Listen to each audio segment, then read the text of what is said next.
Baik, Assalamualaikum warahmatullahi wabarakatuh. Selamat pagi rekan-rekan semuanya. Terima kasih dan selamat untuk Anda para ketua kelompok TNA yang sudah ditunjuk untuk melakukan analisis kebutuhan pembelajaran di Kemendikbudristek. Pada kesempatan hari ini kita akan membahas terkait dengan bagaimana kebijakan pengembangan kompetensi dan strategi digital di Kemendikbudristek. Ada beberapa hal yang akan kita bicarakan. Yang pertama adalah terkait dengan bagaimana selayang pandang manajemen karir di Kemendikbudristek. Lalu kemudian bagaimana kebijakan pengembangan kompetensi di Kemendikbudristek dan analisis kebutuhan pembelajaran atau training need analysis. Dan yang keempat adalah bagaimana strategi digital di dalam ekosistem Wiyata Kinarya Merdeka Belajar. Dan yang terakhir, Bapak dan Ibu semuanya akan mendapatkan penugasan sekaligus praktek di dalam melakukan analisis kebutuhan pembelajaran di Kemendikbudristek. Baik, sebelah sini kita akan melihat Bapak dan Ibu semuanya atau rekan-rekan semuanya terkait dengan bagaimana manajemen karir dan pengembangan SDM di Kemendikbudristek. Sebagaimana kita ketahui bersama Bapak dan Ibu semuanya, bahwa Human Capital Development Plan atau yang sering kita sebut sebagai HCDP itu merupakan sebuah rencana strategis yang ditujukan dalam rangka pengembangan dan peningkatan kualitas sumber daya manusia pada sebuah organisasi. Dan Bapak Ibu semuanya dapat terlihat di sini sebagaimana di layar atau di sebelah kiri saya terlihat bahwasanya kita sebagai seorang ASN ketika memasuki dunia birokrasi, ketika memasuki kementerian ini dengan membawa kualifikasi akademik yang sudah dipersyaratkan sesuai dengan jabatan Bapak dan Ibu semuanya. Artinya apa? Artinya Anda siap untuk bekerja secara optimal dengan kualifikasi yang sudah ditentukan. Benar bukan? Ya, saya rasa jawabannya adalah benar. Dan pastinya rekan-rekan semuanya memiliki cita-cita yang tinggi di dalam Kemendikbudristek. Ada yang menginginkan menjadi seorang pejabat, jabatan utama, lalu kemudian menjadi seorang direktur jenderal atau sekretaris jenderal, lalu kemudian berkeinginan untuk menjadi seorang kepala biro. Itu wajar-wajar saja. Dan di satu sisi ada yang namanya organisasi. Sebagaimana dilihat di samping kiri saya, organisasi itu pasti memiliki keinginan agar supaya pegawai yang diterima itu berkinerja secara optimal. Betul? Pasti betul gitu. Karena buat apa kita diberikan gaji yang tinggi, kita diberikan jabatan yang tinggi, namun tidak bekerja secara optimal. Organisasi hanya menginginkan rekan-rekan semuanya, seluruh pegawai di Kemendikbudristek bekerja secara optimal. Itu adalah sebuah kepastian. Lalu kemudian ada pegawai yang belum bekerja secara optimal karena kekurangan kompetensi, maka organisasi wajib melakukan yang namanya pengembangan kompetensi. Apa itu pengembangan kompetensi? Pengembangan kompetensi artinya merupakan salah satu upaya dalam pemenuhan kebutuhan organisasi terhadap ASN yang berkualitas, berkompetensi unggul, dan berperilaku baik sesuai dengan standar kompetensi jabatan dan rencana pengembangan karir Bapak dan Ibu semuanya. Dan rekan-rekan semuanya, sebagaimana dijelaskan tadi, semua bentuk pengembangan kompetensi itu secara nyata ditujukan sebesar-besarnya untuk kepentingan peningkatan kinerja Bapak Ibu semuanya. Tidak lain dan tidak bukan, semua bentuk pengembangan kompetensi ditujukan agar supaya Bapak dan Ibu semuanya berkompeten dan akhirnya Bapak dan Ibu semuanya berkinerja secara optimal.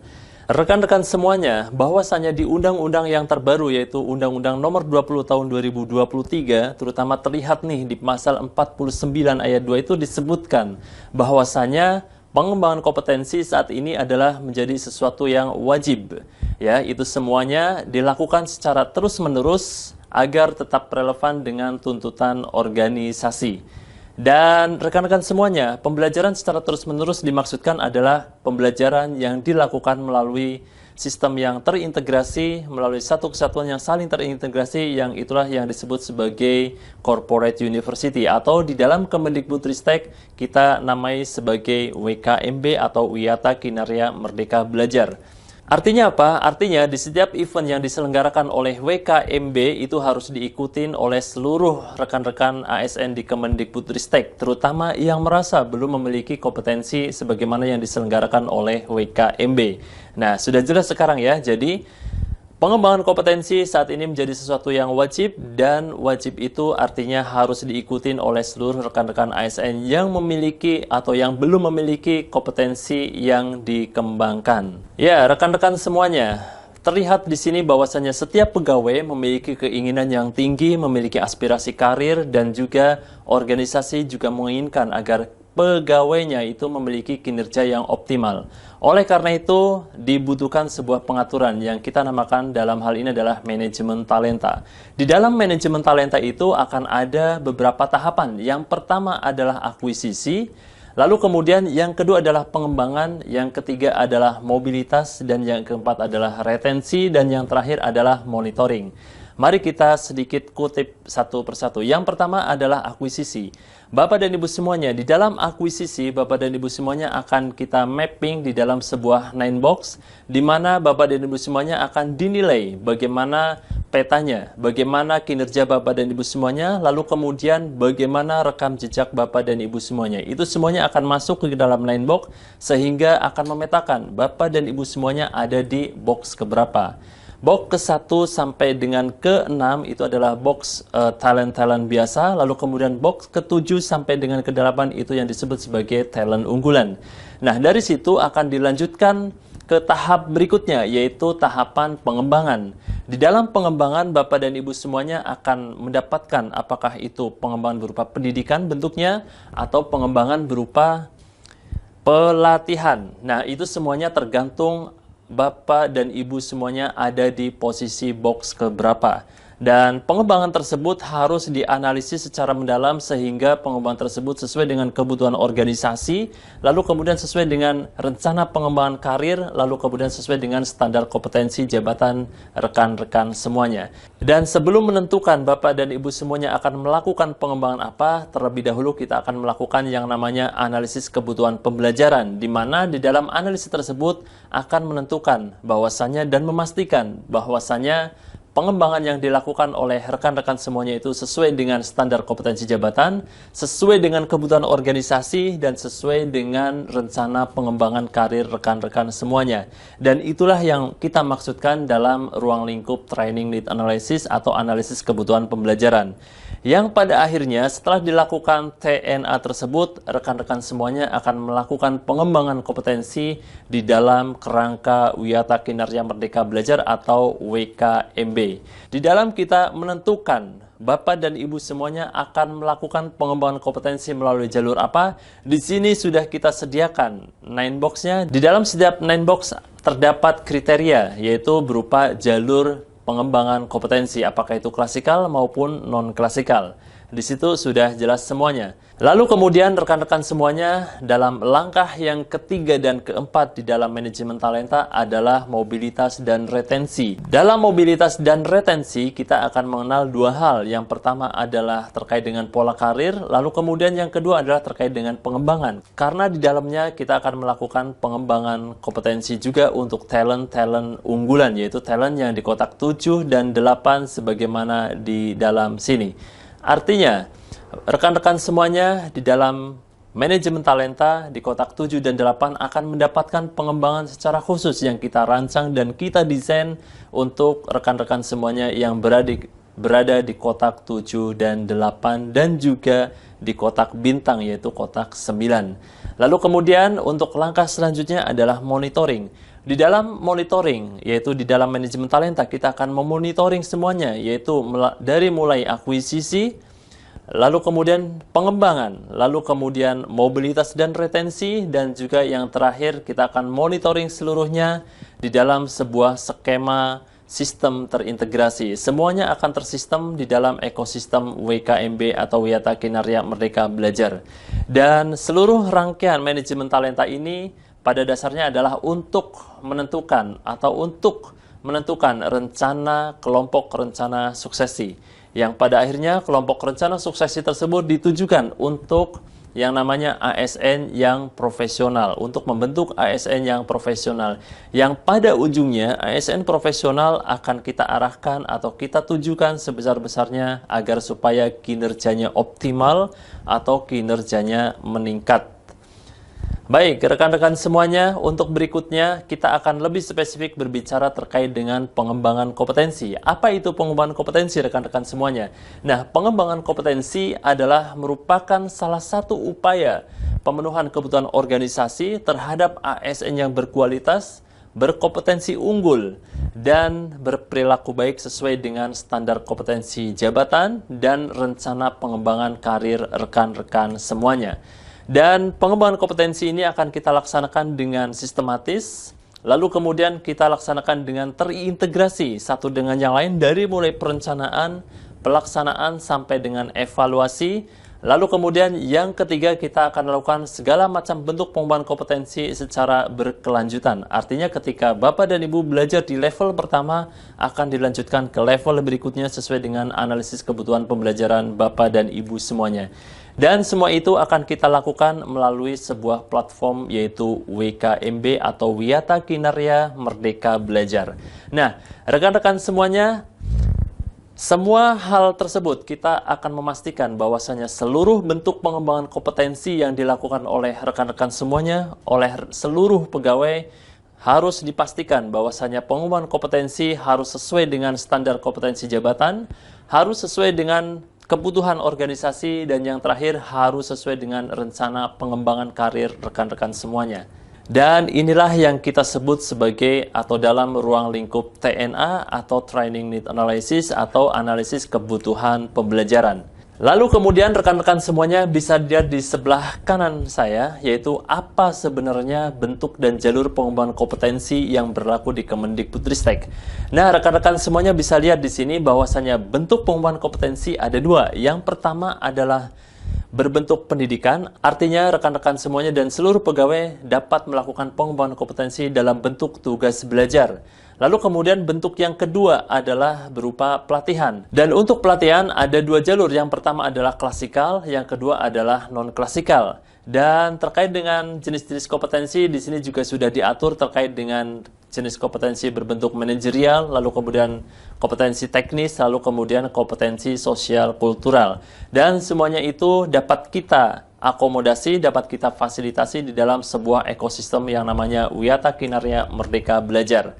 Dapat dilihat di sini rekan-rekan semuanya bahwasanya potret pengembangan kompetensi di Kemendikbudristek saat ini masih bersifat konvensional ataupun seremonial. Artinya, kadang-kadang seorang pegawai melakukan pengembangan kompetensi hanya sebuah perintah dari atasan atau hanya memenuhi kewajiban semata. Dan itu tidak boleh dilakukan seperti itu. Lalu kemudian rekan-rekan semuanya, potret yang kedua di sini terkait dengan pengembangan kompetensi. Di sini dikatakan bahwasanya pengembangan kompetensi di Kemendikbudristek itu hanya menjadi tanggung jawab unit sumber daya manusia. Dalam hal ini Biro SDM maupun Pusdiklat. Seharusnya itu semua menjadi tanggung jawab seluruh satuan kerja di Kemendikbudristek.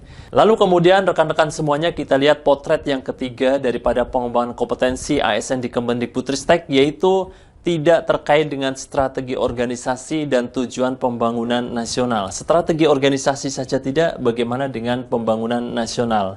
Dan dari situ semuanya kita harus meredefinisi ulang bagaimana pengembangan kompetensi di Kemendikbudristek. Lalu kemudian mengapa kita perlu melakukan pengembangan kompetensi? Yang pertama rekan-rekan semuanya, di sini bisa dilihat yang pertama alasannya adalah terkait dengan adanya perubahan kebijakan, adanya perubahan strategi. Jadi kalau strateginya berubah, kita harus menentukan sebenarnya untuk menjalankan strategi yang baru itu kita memerlukan pengembangan kompetensi atau tidak. Silakan rekan-rekan jawab. Ketika ternyata strateginya adalah dengan menggunakan teknologi informasi, butuhkah pengembangan kompetensi terkait dengan teknologi informasi? Kita lihat sekarang, hacker di mana-mana, semuanya sedang menyerang. Di Indonesia, potensi serangan hacker itu sangat besar. Kita bisa lihat data-data di internet itu saling tersebar dan lain sebagainya. Itu artinya kita membutuhkan sebuah kompetensi terkait dengan cyber security atau keamanan internet atau keamanan cyber. Lalu kemudian rekan-rekan semuanya, alasan yang kedua adalah terkait dengan kesenjangan kinerja organisasi. Nah, inilah yang harus rekan-rekan semuanya analisis dengan mendalam, apakah organisasi saat ini itu memiliki kesenjangan kinerja. Dan rekan-rekan semuanya mungkin berat menjawab karena semuanya terlihat sempurna dan semuanya terlihat baik-baik saja. Namun kemudian Bapak dan Ibu semuanya, rekan-rekan semuanya harus berani berkata jujur. Apakah organisasi memiliki kesenjangan? Apakah organisasi memiliki masalah? Apakah organisasi ada yang belum tercapai? Dan itu semuanya apakah bisa diselesaikan dengan kompetensi? Nah, itu silakan rekan-rekan semuanya yang mampu menjawab itu dengan sangat bijak dan sangat baik. Lalu kemudian rekan-rekan semuanya, alasan yang ketiga adalah terkait dengan adanya program baru seperti halnya Merdeka Belajar. Dengan program baru tersebut, apakah membutuhkan kompetensi baru? Iya atau tidak? Nah, rekan-rekan semuanya nanti akan analisis dalam kerangka TNA atau Training Need Analysis. Lalu kemudian alasan yang keempat adalah terkait dengan perkembangan teknologi baru. Adanya teknologi baru, perkembangan teknologi yang semakin pesat, semakin maju tentu membutuhkan peningkatan kompetensi bagi kita semuanya. Di sini ada terdapat terkait dengan AI, ada big data, ada blockchain tentunya ketika kita memiliki tugas terkait dengan teknologi, terkait dengan penggunaan teknologi, tentunya kita semuanya harus meningkatkan kompetensi kita di bidang teknologi informasi. Betul ya rekan-rekan semuanya? Lalu kemudian yang keempat adalah terkait dengan perubahan struktur dan budaya atau adanya undang-undang baru. Ini semuanya pasti terjadi, apalagi di birokrasi perubahan itu sering terjadi dan terus terjadi. Oleh karena itu perlunya sosialisasi, perlunya webinar-webinar terkait dengan undang-undang yang baru itu sangat-sangat diperlukan dan itu semuanya nanti akan kita analisis melalui TNA. Lalu kemudian untuk alasan berikutnya adalah terkait dengan standar kompetensi jabatan. Mungkin ada di antara semua pegawai yang belum memenuhi standar kompetensi jabatan. Atau mungkin ada di antara seluruh pegawai yang belum bisa bekerja secara optimal menjalankan uraian tugasnya. Itu artinya rekan-rekan semuanya harus melakukan pengembangan kompetensi. Lalu kemudian alasan berikutnya rekan-rekan semuanya yaitu terkait dengan learning journey atau syarat jabatan. Di dalam uraian jabatan, di bawahnya ada syarat jabatan. Artinya ada syarat jabatan yang berupa pelatihan ataupun pendidikan. Ketika rekan-rekan semuanya pegawai ada yang belum memenuhi syarat jabatan, misalnya pendidikan harusnya S1 ternyata baru D3, maka wajib hukumnya untuk melakukan pengembangan kompetensi dalam bentuk pendidikan. Lalu kemudian ketika syarat jabatannya berupa pelatihan, rekan-rekan semuanya, ketika ada pelatihan yang belum pernah dilakukan dan itu menjadi sebuah syarat jabatan, maka artinya Bapak dan Ibu semuanya harus melakukan pelatihan tersebut. Ya. Lalu kemudian alasan berikutnya terkait dengan rencana pengembangan jabatan atau rencana pengembangan karir Bapak dan Ibu semuanya. Ketika Bapak dan Ibu semuanya ada direncanakan untuk menjadi jabatan yang lebih tinggi dengan kualifikasi yang lebih tinggi, artinya Bapak dan Ibu semuanya harus melakukan pengembangan kompetensi sebagaimana jabatan yang dituju. Misalnya seorang staf itu diproyeksikan menjadi seorang dosen, maka artinya Bapak dan Ibu semuanya harus melakukan pengembangan kompetensi sebagaimana syarat jabatan di dosen. Belum lagi ketika Bapak dan Ibu semuanya akan dikembangkan menjadi seorang widya prada karirnya untuk beberapa tahun ke depan. Artinya Bapak dan Ibu semuanya harus mempersiapkan diri terkait dengan pengembangan kompetensi. Nah, rekan-rekan semuanya, itu semuanya terkait dengan pengembangan kompetensi tidak lain dan tidak bukan alasannya adalah karena adanya perubahan. Kenapa? Karena ketika kita memiliki kualifikasi yang sudah dipersyaratkan ketika kita awal memasuki dunia ASN, maka di situ sebenarnya sudah cukup. Tetapi karena adanya faktor perubahan, maka Bapak dan Ibu semuanya, rekan-rekan semuanya pasti memerlukan yang namanya pengembangan kompetensi. Betul? Lalu kemudian di sini rekan-rekan semuanya ada yang namanya isu strategis manajemen sumber daya manusia yang diutarakan oleh LAN maupun BKN maupun oleh Menpan. Yang pertama kita ketahui bahwasannya berdasarkan hasil asesmen yang dilakukan oleh BKN, ada sebanyak 34% memiliki kompetensi yang rendah. Lalu kemudian kualitas dan kinerja ASN dikatakan masih rendah. Dan yang terakhir ini yang sangat penting adalah terkait dengan program pengembangan kompetensi SDM yang belum diintegrasikan dengan kebutuhan organisasi maupun program pembangunan nasional. Nah, organisasi saja masih terpisah-pisah dan belum terintegrasi. Bagaimana dengan terkait tujuan pembangunan nasional? Tentunya masih jauh ya rekan-rekan semuanya. Dan rekan-rekan semuanya, di sini juga kita bisa melihat secara makro di mana Indonesia itu kualitas SDM ASN-nya itu masih terbilang rendah seperti itu. Itu menurut Global Index Competitiveness di tahun 2022. Oke, kita akan lanjutkan rekan-rekan semuanya, yaitu terkait dengan bagaimana pemerintah merencanakan dan membuat roadmap terkait dengan ASN beberapa tahun ke depan. Dapat dilihat di sini rekan-rekan semuanya bagaimana roadmap yang diberlakukan oleh pemerintah kita di Indonesia, bahwasanya untuk 2019 sampai dengan 2024 ASN kita akan disebut sebagai Smart ASN, yaitu ASN yang memiliki profil kompetensi yang berintegritas, memiliki nasionalisme yang tinggi, lalu kemudian memiliki wawasan global, lalu kemudian berwawasan IT yang kuat, lalu kemudian memiliki kompetensi di bidang bahasa asing, dan memiliki networking serta entrepreneurship yang kuat.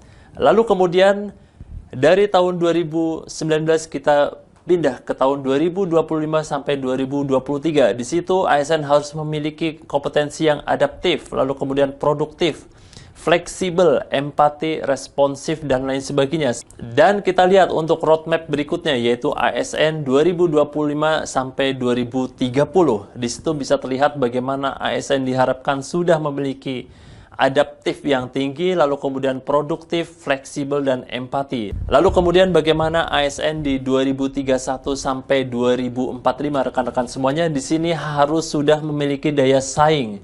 Artinya ASN yang kompetitif, artinya ASN yang memiliki profil dan karakteristik yang berdaya saing, lalu kemudian memiliki antusias yang tinggi, lalu kemudian mampu bekerja di bawah tekanan, dan enjoy debating. Artinya ketika ASN berdiskusi itu tidak hanya satu arah, tapi berdiskusi, saling berdebat, saling mempertahankan argumennya, sehingga menghasilkan sebuah keputusan atau kebijakan yang valid dan memang itu sudah didiskusikan secara bersama-sama, sehingga tidak ada lagi masalah di kemudian hari. Baik, kita lihat sekarang dengan undang-undang yang baru, yaitu Undang-Undang Nomor 20 Tahun 2023, rekan-rekan semuanya. Di situ mengamanahkan untuk mengelola ASN dengan prinsip merit. Lalu kemudian yang kedua adalah mewujudkan PNS atau ASN yang berintegritas, profesional, mampu menyelenggarakan pelayanan publik bagi masyarakat, dan menjalankan peran sebagai unsur perekat bangsa.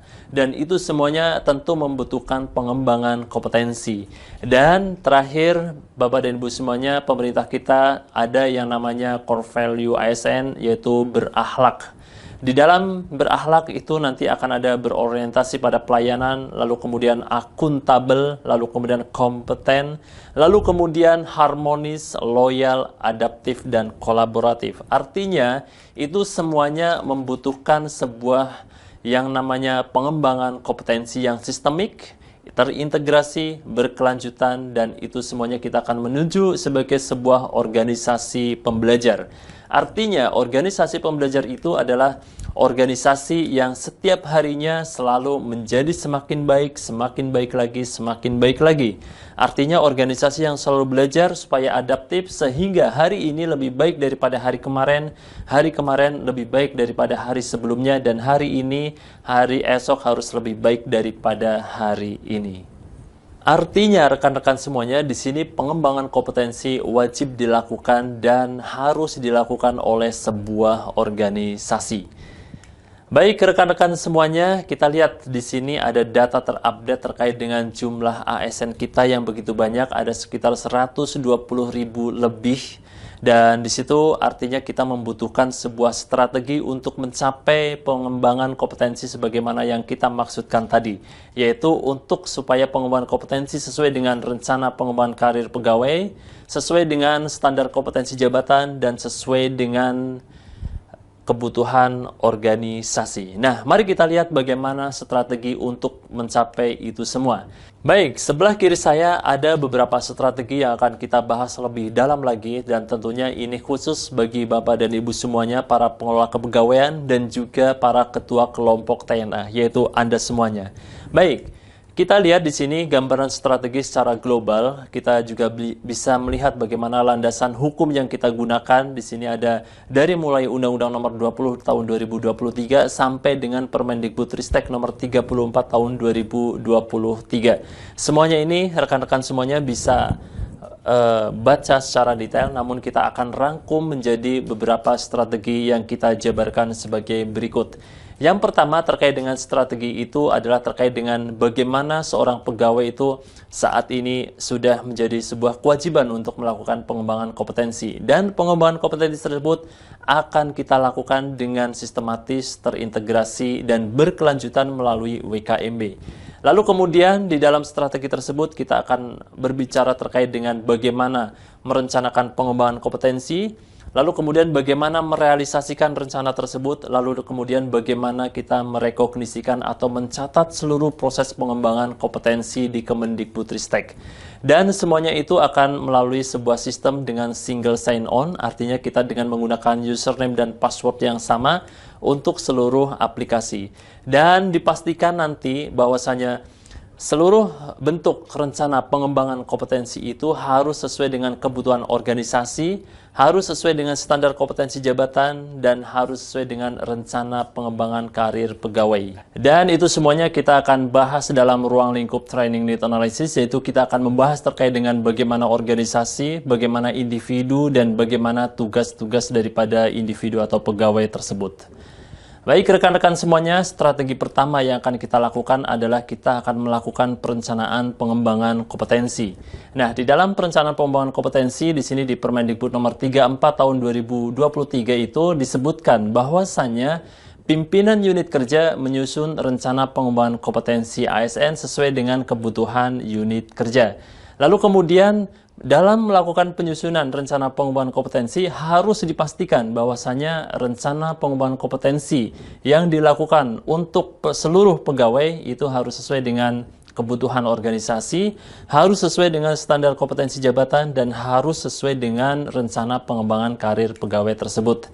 Atau kita akan membahasnya lebih detail di dalam kerangka Training Need Analysis atau analisis kebutuhan pembelajaran.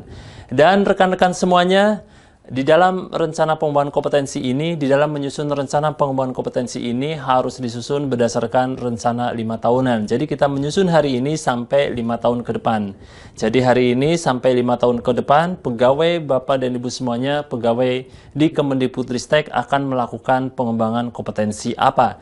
Itu semuanya disusun untuk 5 tahun ke depan dan juga dapat disusun atau dapat diperbaiki kembali setiap 1 tahun. Dan rekan-rekan semuanya, di dalam kita melakukan penyusunan rencana pengembangan kompetensi, kita akan menggunakan 8 dokumen ini atau 8 keadaan ini. Yang pertama adalah Renstra atau rencana strategis daripada organisasi. Lalu kemudian yang kedua adalah data kesenjangan kinerja organisasi maupun individu. Lalu kemudian yang ketiga adalah adanya perubahan proses bisnis. Kita identifikasi lebih jauh lagi apa proses bisnis yang berubah. Lalu kemudian yang keempat adalah terkait dengan syarat jabatan. Lalu kemudian yang kelima adalah terkait dengan perkembangan teknologi. Kita identifikasi ada perkembangan teknologi apa dan kita memerlukan pengembangan kompetensi apa. Lalu kemudian yang keenam adalah terkait dengan perubahan struktur, perubahan budaya, adanya undang-undang yang baru, kita juga akan menganalisis itu semuanya.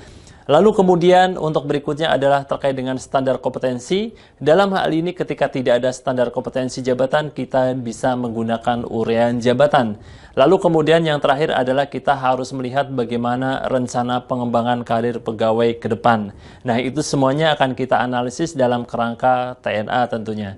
Dan rekan-rekan semuanya, di dalam rencana pengembangan kompetensi, dokumen seperti inilah yang akan kita dapatkan. Inilah output akhir yang akan kita capai, yaitu rencana pengembangan pegawai atau Individual Development Plan. Inilah puncak atau output yang kita harapkan pada bagian akhir kegiatan ini, yaitu setiap pegawai memiliki IDP ini. Jelas ya? Jadi rekan-rekan semuanya, tolong dicatat dengan baik. Output daripada kegiatan kita adalah terkait dengan TNA adalah rencana pengembangan pegawai sebagaimana terlihat. Dan rencana pengembangan pegawai ini akan kita lakukan dan kita susun bersama-sama antara ketua kelompok TNA dengan pegawai dan akan diverifikasi oleh satuan kerja, dan yang terakhir akan divalidasi oleh Biro Sumber Daya Manusia. Dan sesuai dengan Kepmen 310 tahun 2021, kita itu di dalam melakukan penyusunan rencana pengembangan kompetensi, kita diamanahkan untuk pimpinan unit kerja untuk terlebih dahulu menentukan jenis kompetensi unit kerja yang menjadi prioritas. Lalu kemudian rekan-rekan semuanya di situ dianjurkan supaya pimpinan unit kerja membentuk kelompok kecil berjumlah 10, tapi karena 10 itu terlalu sedikit, maka kita membentuk sebuah kelompok yang maksimal itu adalah 20 orang. Jadi kita kayak semacam membentuk kelompok belajar yang kita saat ini kita sebut sebagai kelompok training need analysis, yang masing-masing memiliki jumlah 20 orang dengan satu orang sebagai ketua. Ya. Lalu kemudian rekan-rekan semuanya kita akan melakukan dan kita akan membentuk dokumen ini secara bersama-sama, yaitu antara ketua kelompok TNA dan pegawai, lalu kemudian diverifikasi oleh satuan kerja, dan yang terakhir divalidasi oleh Biro Sumber Daya Manusia. Kalau sudah demikian, maka akan selanjutnya adalah disahkan oleh Sekretaris Jenderal selaku Ketua Wiyata Kinerja, yang pada akhirnya setelah rencana tersebut disahkan, dan itu akan digunakan oleh Pusdiklat untuk membentuk sebuah rencana pelaksanaannya, baik jangka menengah yaitu 5 tahunan maupun jangka pendek yaitu rencana tahunan, yaitu di dalam Rakorlat. Dan rekan-rekan semuanya terkait dengan yang tadi sudah kita bicarakan, yaitu bentuk pengembangan kompetensi yang akan tercantum di dalam rencana ini. Di sini ada dua hal ya, yaitu bentuk pengembangan kompetensinya, yaitu ada dua. Yang pertama adalah bentuknya pendidikan, yang kedua adalah bentuknya pelatihan. Dan itu rekan-rekan semuanya tidak boleh lupa. Dan terkait dengan jalur rekan-rekan semuanya, di sini jalur pelatihan itu ada dua, yaitu jalur klasikal dan jalur non-klasikal. Di sini bisa dilihat ya, jalur klasikal itu ada pelatihan struktural, lalu kemudian pelatihan manajerial, lalu kemudian pelatihan teknis, lalu kemudian pelatihan fungsional, pelatihan sosial kultural, seminar atau webinar, dan juga kursus sampai dengan sosialisasi. Itu semuanya adalah jalur klasikal. Nah, bagaimana cara kita menentukan apakah kita akan mendapatkan jalur klasikal maupun non-klasikal? Bapak dan Ibu semuanya, itu tergantung rekan-rekan semuanya ada di box keberapa di dalam line box. Kalau rekan-rekan semuanya ada di box ke-7 misalnya, maka rekan-rekan semuanya akan melihat di sini bahwasanya bentuk pengembangan kompetensi yang tepat adalah berupa project assignment, lalu kemudian tugas belajar, lalu kemudian coaching, lalu kemudian benchmark, lalu kemudian data sharing, lalu kemudian e-learning atau pertukaran PNS. Itu tinggal disesuaikan dengan kebutuhan rekan-rekan semuanya pegawai. Jadi setelah dilakukan yang namanya TNA. Dan dari sini semuanya akan dipastikan bahwasanya semua bentuk pengembangan kompetensi itu harus sesuai dengan rencana kebutuhan organisasi, lalu kemudian harus sesuai dengan standar kompetensi jabatan, dan harus sesuai dengan rencana pengembangan karir pegawai. Dan terkait dengan bentuk pengembangan kompetensi berupa pendidikan, di sini ada tugas belajar, dan rekan-rekan semuanya harus mempertimbangkan dengan sangat selektif bagaimana tugas belajar diberikan kepada seluruh pegawai atau pegawai yang membutuhkan. Pertimbangan pertama adalah terkait dengan investasi yang cukup besar. Ketika kita tugas belajar, tentu memerlukan investasi biaya yang cukup besar. Lalu kemudian di dalam tugas belajar tentu membutuhkan waktu yang lama. Kalau S2 2 tahun, S3 3 tahun. Lalu kemudian di dalam bentuk berupa pendidikan itu adanya orientasi individu, biasanya seperti itu hanya keinginan pegawai, bukan kebutuhan organisasi. Tolong rekan-rekan semuanya di satuan kerja itu dideteksi dengan sangat baik, dan rekan-rekan semuanya harus melihat bagaimana kebutuhan tugas belajar adalah sebuah kebutuhan organisasi, karena di situ rentan sekali dengan adanya orientasi individu. Lalu kemudian ketika orang tugas belajar, tentu saja yang bersangkutan akan meninggalkan tugas belajar. Nah, artinya di situ rekan-rekan semuanya harus benar-benar melakukan analisis yang tajam dan mendalam.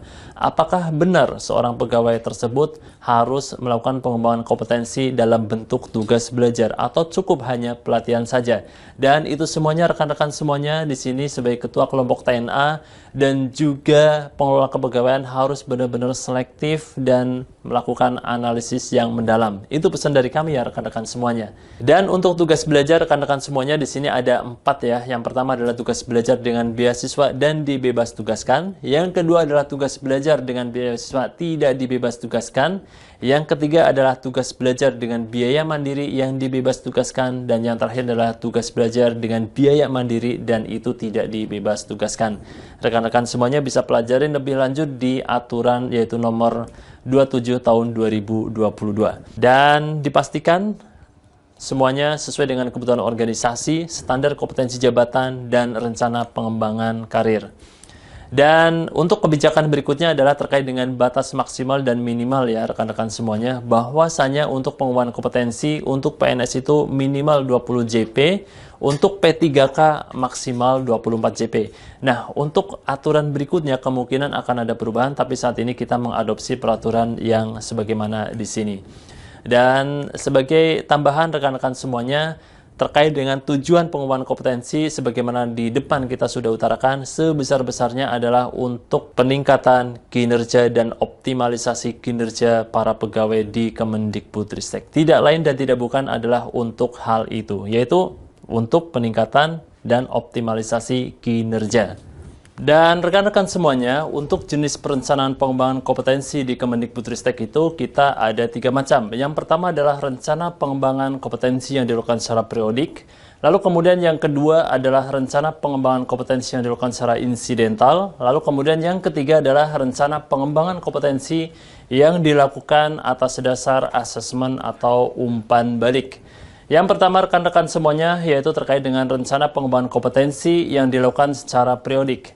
Nah, ini kita akan melakukan penyusunan itu untuk 5 tahun ke depan, yaitu pada tahun ini sampai dengan 5 tahun ke depan.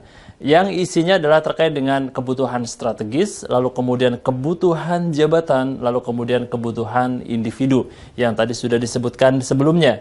Bagaimana sebuah kebutuhan itu harus dijamin bahwasanya kebutuhan itu harus sesuai dengan kebutuhan organisasi, lalu kemudian harus sesuai dengan standar kompetensi jabatan atau uraian jabatan. Yang ketiga adalah harus sesuai dengan rencana pengembangan karir pegawai. Jadi untuk 3 kebutuhan ini harus sesuai dengan 3 hal tersebut. Lalu kemudian yang kedua terkait dengan jenis rencana pengembangan kompetensi yaitu rencana pengembangan kompetensi yang disusun secara insidental. Artinya ini bisa disusun pada tahun yang sama, bisa kapan saja dan di mana saja. Itu artinya segala bentuk rencana pengembangan kompetensi yang di periodik yang belum terakomodir itu bisa ditambahkan atau dievaluasi atau direvisi di tahun berikutnya atau di tahun yang sama. Yaitu yang terkait dengan yang sifatnya mendesak, strategis maupun jabatan maupun individu. Lalu kemudian yang kedua adalah terkait dengan jalur pengembangan kompetensi yang bentuknya adalah seminar, webinar, dan lain sebagainya yang tidak bisa diduga-duga atas dasar adanya sosialisasi, adanya webinar yang semua pegawai memang tidak bisa menduga kapan adanya. Artinya itu bisa diadakan atau direncanakan kapan saja dan di mana saja secara insidental. Lalu kemudian yang ketiga adalah terkait dengan rencana pengembangan kompetensi yang disusun berdasarkan umpan balik. Ketika seorang pegawai dilakukan asesmen, tentu harus ada umpan balik. Nah, disitulah rencana pengembangan kompetensi dari umpan balik itu disusun. Dan itu bisa menggunakan satu sistem yang sama.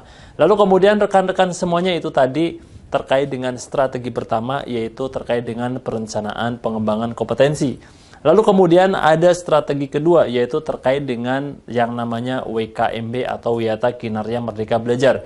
Jadi Kemendikbudristek membentuk sebuah lembaga yang namanya Corporate University yang sudah dilembagakan namanya WKMB atau Wiyata Kinarya Merdeka Belajar. Nah, apa itu WKMB rekan-rekan semuanya? Nah, WKMB itu kalau di sini kita lihat pengertiannya adalah sebuah strategi pengembangan kompetensi pegawai ASN kementerian dengan pengintegrasian seluruh resource, seluruh sumber daya dalam upaya pemenuhan kebutuhan ASN yang berkualitas, memiliki kompetensi unggul, dan berperilaku baik. Artinya, seluruh resource yang kita miliki dari Biro Sumber Daya Manusia, dari teknologinya di Pusdatin, dari pelaksanaannya di Pusdiklat sampai dengan penyebaran informasinya di BKHM, itu kita akan jadikan satu, dikombinasikan dengan peran daripada seluruh satker dan seluruh struktur yang ada di Kemendikbudristek untuk bersama-sama melakukan pengembangan kompetensi yang sistematis, terintegrasi, dan berkesinambungan. Dan semua itu kita akan bungkus dalam Rumah Wiyata Kinarya Merdeka Belajar sebagaimana gambar di samping. Nah, di situ akan terlihat bagaimana susunan WKMB dari mulai wiyata pengembangan kompetensi inti sampai dengan wiyata kompetensi pendukung. Nah, rekan-rekan semuanya, di situ di dalam WKMB itu akan ada beberapa struktur. Yang pertama dari ketua WKMB atau ketuanya di sini adalah seorang sekretaris jenderal. Lalu kemudian didukung oleh wakil ketua WKMB, dalam hal ini adalah ada 4. Yang pertama adalah dari wakil ketua bidang manajemen pembelajaran, itu adalah Kapusdiklat. Lalu kemudian wakil ketua bidang manajemen teknologi informasi, itu adalah Kapusdatin. Lalu kemudian yang ketiga adalah wakil ketua bidang manajemen pengetahuan, itu adalah Kabiro BKHM, Biro Kerjasama dan Hubungan Masyarakat. Lalu kemudian yang keempat adalah wakil ketua bidang manajemen talenta, yaitu Kepala Biro Sumber Daya Manusia, yang masing-masing memiliki tugas, wewenang, dan tanggung jawabnya masing-masing. Dan itu semuanya bisa rekan-rekan semuanya baca di dalam Permendikbud nomor 34 tahun 2023. Lalu kemudian struktur yang ketiga adalah terkait dengan Direktur Wiyata Kinarya. Nah, para direktur ini adalah sestama. Untuk Direktur Bidang Kompetensi Inti itu adalah para sestama di Sekretariat Utama. Lalu kemudian yang kedua adalah Direktur Bidang Kompetensi Pendukung, yaitu para kepala biro, para kepala pusat, dan para inspektur. Dan rekan-rekan semuanya, untuk yang keempat strukturnya adalah di situ terdapat yang namanya manajer pembelajaran. Nah, manajer pembelajaran ini adalah seorang JF atau jabatan fungsional ahli utama dan atau ahli madya yang ditugaskan oleh para direktur wiyata kompetensi inti maupun kompetensi bidang dan maupun kompetensi pendukung yang memiliki tugas sebagaimana terlihat di layar ini ya. Yang pertama adalah manajer pembelajaran bertugas untuk melakukan penyiapan kurikulum dan materi pembelajaran. Lalu kemudian yang kedua adalah melaksanakan proses pelatihan. Yang ketiga adalah melaksanakan kemitraan. Yang keempat melaksanakan rekognisi kurikulum dan materi. Yang kelima melaksanakan penjaminan mutu pelatihan. Dan yang keenam melaksanakan evaluasi. Serta yang ketujuh adalah menugaskan administrator. Dan semua itu akan dibantu oleh yang namanya Sekretariat Wiyata Kinarya Merdeka Belajar. Dan itu semua tidak akan lengkap karena di situ belum ada pihak yang melakukan analisis kebutuhan pembelajaran. Makanya kita membentuk yang namanya kelompok Training Need Analysis atau kelompok analisis kebutuhan pembelajaran yang terdiri dari ketua kelompok dan para anggotanya adalah pegawai yang berada di dalam kelompok tersebut. Nah, rekan-rekan semuanya, strategi ketiga terkait dengan yang tadi sebelumnya adalah terkait dengan membentuk kelompok Training Need Analysis atau kelompok analisis kebutuhan pembelajaran di setiap satker. Oke, rekan-rekan semuanya, kita akan membentuk kelompok Training Need Analysis pembelajaran di setiap satuan kerja. Sebagaimana terlihat di samping kanan saya ini, bahwasanya tujuan utama dibentuknya sebuah kelompok rencana pembelajaran adalah untuk menghasilkan dokumen ini, yaitu sebuah dokumen rencana pengembangan pegawai atau Individual Development Plan yang harus dimiliki oleh setiap pegawai. Dan rekan-rekan semuanya, rencana ini akan dibentuk oleh dua pihak. Yang pertama adalah atasan langsung atau orang yang ditunjuk untuk mewakili atasan langsung, yaitu para ketua kelompok dan pegawai. Jadi antara ketua kelompok dengan pegawai itu berdiskusi. Lalu kemudian akan diverifikasi oleh satuan kerja, tentunya admin satker berkoordinasi dengan pimpinan satuan unit kerja dan akan divalidasi oleh Biro Sumber Daya Manusia. Dan oleh karena itu, di sini sudah disebutkan tadi di aturan yaitu Kepmen 310 tahun 2021, bahwasanya di dalam melakukan rencana pengembangan kompetensi, Kepala Satker bisa membentuk kelompok-kelompok kecil yang pada intinya adalah difungsikan untuk membantu Kepala Satker di dalam menyiapkan dokumen rencana pengembangan kompetensi. Demikianlah yang tadi kita sebutkan di awal. Nah, oleh karena itu, untuk kepentingan itu, maka kita membentuk kelompok-kelompok yang namanya kelompok training need analysis yang fungsinya satu, yaitu untuk melakukan membantu pimpinan Satker dalam menyiapkan dokumen rencana pengembangan kompetensi. Nah, rekan-rekan semuanya bisa lihat di sini ya, ketika pimpinan Satker tidak dibantu oleh kelompok atau ketua kelompoknya, tidak dibentuk kelompok-kelompok, maka dia akan keberatan dengan tugasnya, yaitu melakukan penyiapan rencana pengembangan kompetensi. Bisa dilihat di gambarnya di sini ya, suram karena di belakangnya itu ada banyak anak buah yang harus dideteksi. Sebenarnya butuh pengembangan kompetensi apa? Nah, ketika tanpa adanya ketua kelompok, rekan-rekan semuanya, yang terjadi adalah tanggung jawab itu ada pada pimpinan.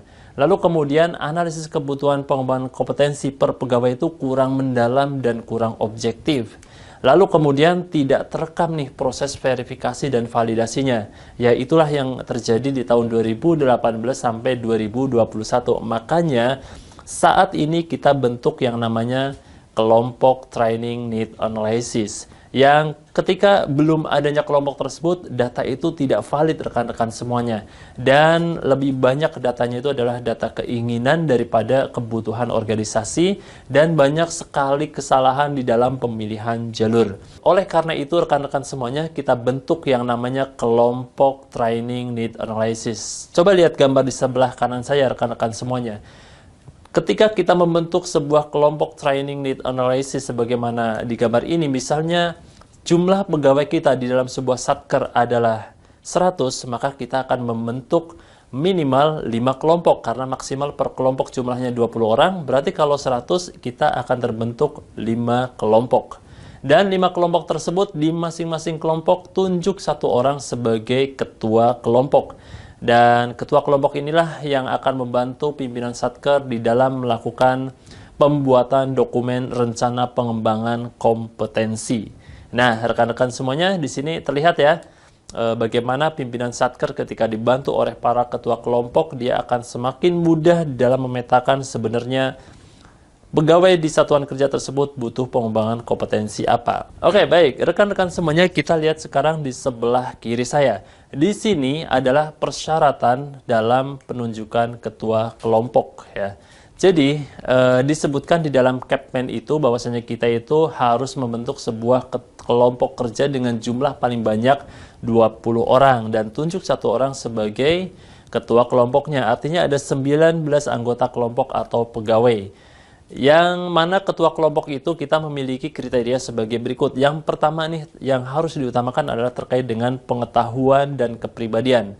Seorang ketua kelompok TNA itu harus memiliki pengetahuan. Yang pertama adalah memiliki pengetahuan terkait dengan pembekalan umpan balik, lalu kemudian memiliki pengetahuan terkait dengan kompetensi, baik itu kompetensi dasar, peraturan kompetensi, jenis kompetensi, standar kompetensi, dan lain sebagainya. Lalu kemudian yang ketiga, dia harus memiliki pengetahuan di bidang asesmen prediksi kompetensi. Lalu kemudian yang ketiga, harus memiliki pengetahuan di bidang kinerja. Lalu kemudian yang keempat, harus bisa membaca dokumen report kompetensi pegawai. Dan yang terakhir, yang bersangkutan harus memiliki kompetensi dalam hal pengembangan kompetensi. Dan untuk kepribadiannya rekan-rekan semuanya, seorang ketua itu harus suportif, sabar, menghargai, empati, lalu kemudian memiliki tanggung jawab dan memiliki semangat untuk memberdayakan, lalu kemudian harus komunikatif dan harus memiliki kemampuan analisis yang mendalam. Nah, ini yang sangat penting. Seorang ketua kelompok harus memiliki kemampuan analisis yang mendalam, tajam, dan objektif.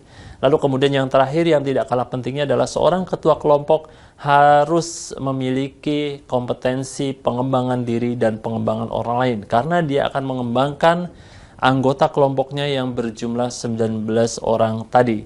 Jadi inilah yang harus diutamakan adalah terkait dengan pengetahuan dan kepribadian. Atau yang kedua, dia adalah harus dari jabatan fungsional analis SDM aparatur atau analis kepegawaian. Nah, tapi untuk prioritas utama adalah harus yang memiliki pengetahuan dan kepribadian sebagaimana yang tadi kita utarakan. Dan untuk pendekatan terbaiknya adalah berdasarkan TUSI, sehingga kelompok-kelompok kerja yang sudah ada silakan gunakan itu. Lalu kemudian untuk yang kedua adalah berdasarkan pendekatan jabatan, misalnya dia itu kasubagnya atau mantan kasubagnya bisa menggunakan itu. Tapi yang terpenting adalah terkait dengan ini, pengetahuan dan kepribadian. Jangan lupa itu ya. Jadi yang pertama di dalam kita menunjuk ketua kelompok adalah yang memiliki pengetahuan dan kepribadian tersebut. Oke ya, jelas ya semuanya. Jadi jangan sampai karena tidak enak lalu yang ditunjuk adalah atasannya, padahal dari sisi pengetahuan dan kepribadian itu tidak memenuhi sebagaimana yang dipersyaratkan itu. Jadi utamakan pengetahuan dan kepribadian. Oke, baik. Lalu kemudian untuk berikutnya rekan-rekan semuanya, apa sebenarnya tugas ketua kelompok? Nah, di sini bisa kita lihat tugas ketua kelompok ya. Yang pertama adalah melakukan analisis terhadap masalah organisasi yang tadi disebutkan di depan, ada banyak dokumen yang harus dianalisis. Lalu kemudian yang kedua adalah terkait dengan memprediksi tantangan organisasi di masa depan, terutama terkait dengan kemajuan teknologi, perubahan zaman dan lain sebagainya. Lalu kemudian yang ketiga adalah terkait dengan melakukan analisis kebutuhan pembelajaran. Nah, ini adalah inti daripada tugas ketua kelompok, yaitu melakukan analisis kebutuhan pembelajaran. Yang keempat adalah terkait dengan melakukan diskusi dengan tiap anggota kelompok yang 19 orang tadi. Yang kelima adalah melakukan atau memverifikasi kesesuaian hasil diskusi rencana pengembangan kompetensi dengan rencana pengembangan kompetensi yang akan dilakukan. Ini tentunya melalui aplikasi. Karena di dalam aplikasi itu, di setiap anggota kelompoknya yang 19 orang itu, nanti di sistemnya itu, di akunnya itu akan tercantum siapa ketua kelompoknya. Dan ketua kelompok itulah yang akan melakukan verifikasi. Dan yang terakhir, ketua kelompok ini akan dibiasakan memberikan coaching dan mentoring terhadap ke-19 anggota kelompoknya. Ini artinya di situ ada semacam tugas sebagai seorang leader. Nah, begitu rekan-rekan. Dan untuk semua itu nanti kita akan SK-kan dengan SK Sekretaris Jenderal atau SK Kepala Biro Sumber Daya Manusia.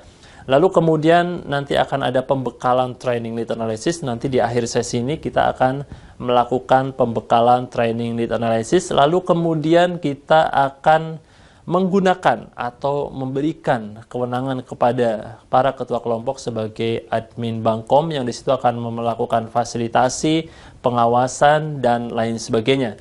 Dan semua itu nanti harus masuk di dalam SKP atau di dalam uraian tugas Bapak dan Ibu semuanya. SKP yang disusun tahunan harus mencantumkan beberapa tugas ini sebagai sebuah tugas utama ataupun tugas tambahan.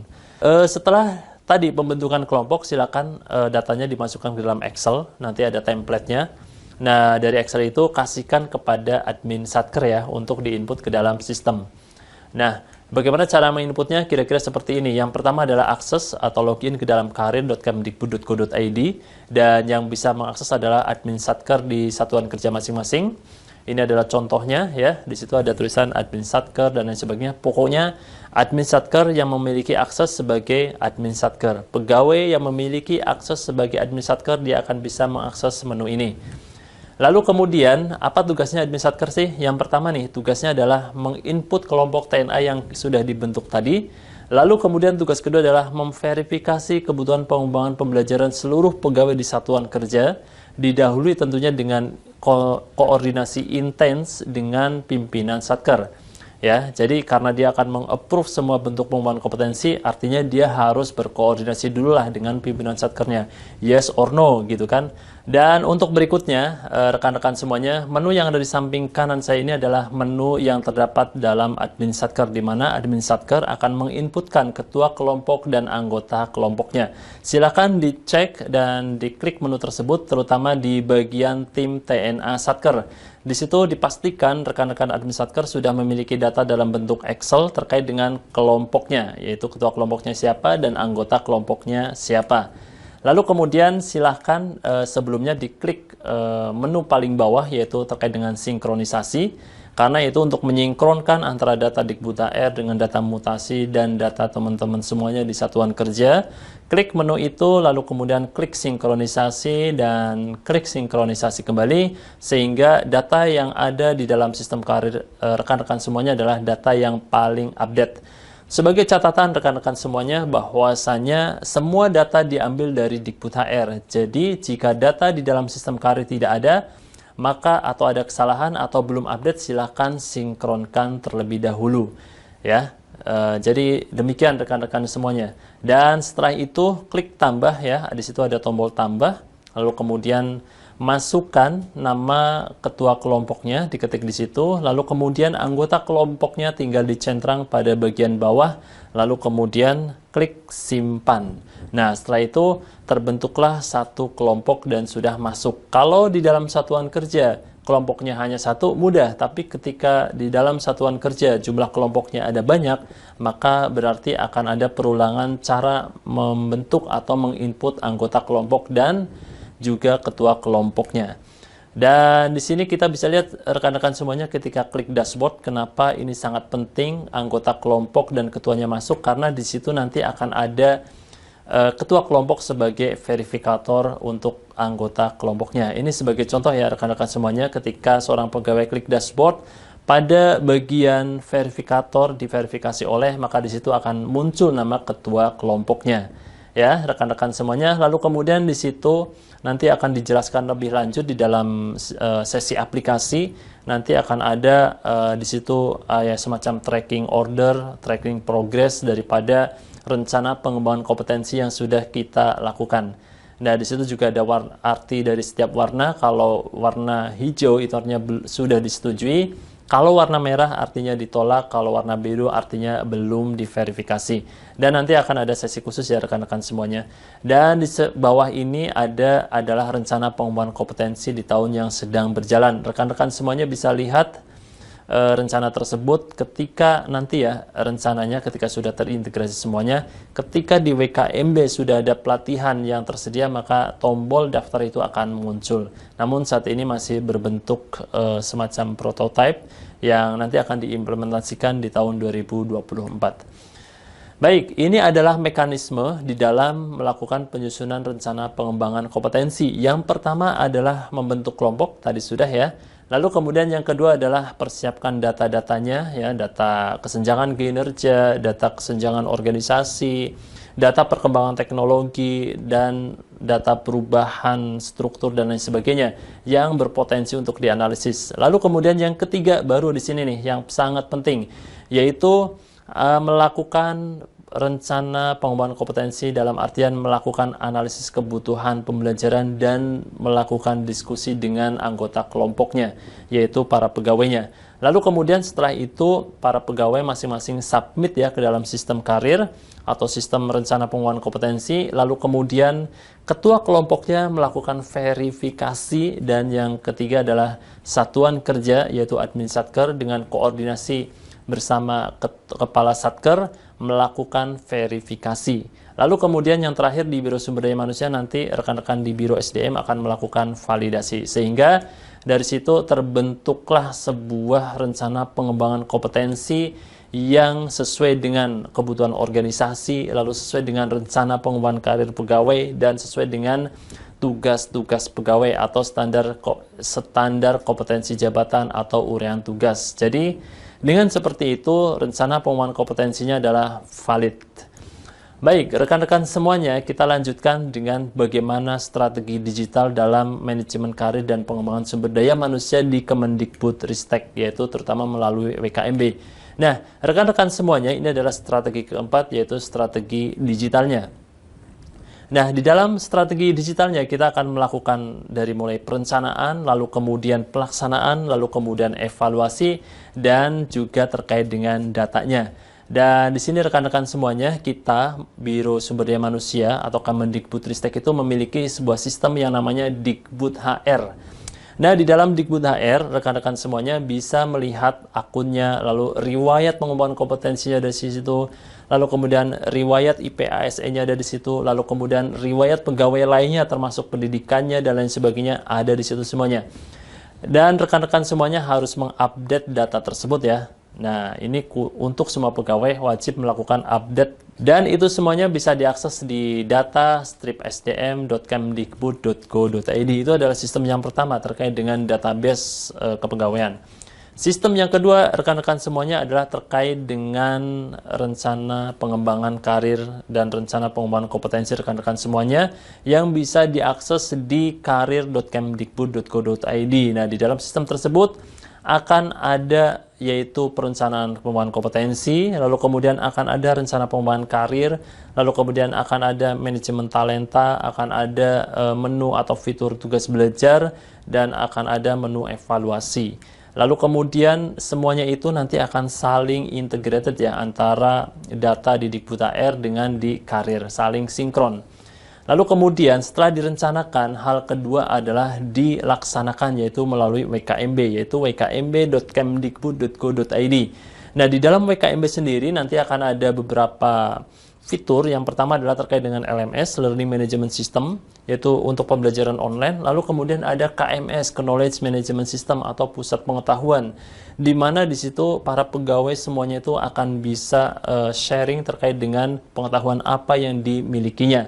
Dan lagi-lagi semuanya itu akan saling terintegrasi dengan satu dengan yang lainnya, sehingga satu perencanaan akan simultan ada di pelaksanaan dan akan ada di rekognisi. Dan ini yang terakhir, rekan-rekan semuanya, sistem yang akan kita gunakan adalah sistem rekognisi atau pencatatan terhadap JP atau terhadap pengembangan kompetensi yang dilakukan oleh rekan-rekan semuanya. Dan semuanya itu akan saling terintegrasi. Oke, kita akan membahas yang pertama, yaitu terkait dengan sistem perencanaan pengembangan kompetensi. Baik rekan-rekan semuanya, kita lanjutkan dengan strategi kelima, yaitu di dalam pengembangan kompetensi, yaitu terkait dengan penjaminan mutu. Bahwasanya semua bentuk pelaksanaan pengembangan kompetensi itu akan dijamin oleh Pusdiklat terkait dengan kurikulum pelatihannya, lalu kemudian terkait dengan materi pelatihannya, lalu kemudian terkait dengan sumber daya manusia nih yang melakukan pelatihan, dan terkait dengan penyelenggaraan pelatihan, lalu kemudian sarana dan prasarana pelatihan, dan yang terakhir adalah terkait dengan lulusan daripada peserta pelatihan tersebut. Dan juga yang tidak kalah penting adalah akan dijamin segala bentuk mitra yang kerjasama dalam pengembangan kompetensi akan dijamin mutunya oleh Pusdiklat. Nah, rekan-rekan semuanya, itu tadi ya strategi dari strategi pertama sampai dengan strategi keenam, yang itu merupakan kebijakan pengembangan kompetensi yang ada di Kemendikbudristek. Oke, kita kembali di slide sebelah kiri saya.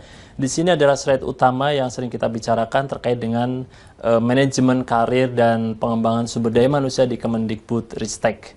Ya, di sini terlihat nanti kita akan membahas lebih dalam lagi, yaitu terkait dengan pengembangan kompetensi, terutama terkait dengan langkah berikutnya, yaitu terkait dengan training need analysis atau analisis kebutuhan pembelajaran.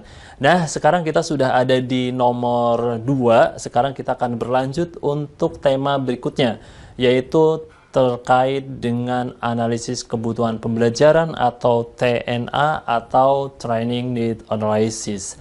Oke, rekan-rekan semuanya, Bapak dan Ibu semuanya, silakan untuk beristirahat terlebih dahulu, hirup nafas panjangnya, dan jangan lupa untuk refreshingkan otak Anda, dan kita akan ketemu lagi di sesi berikutnya, yaitu analisis kebutuhan pembelajaran.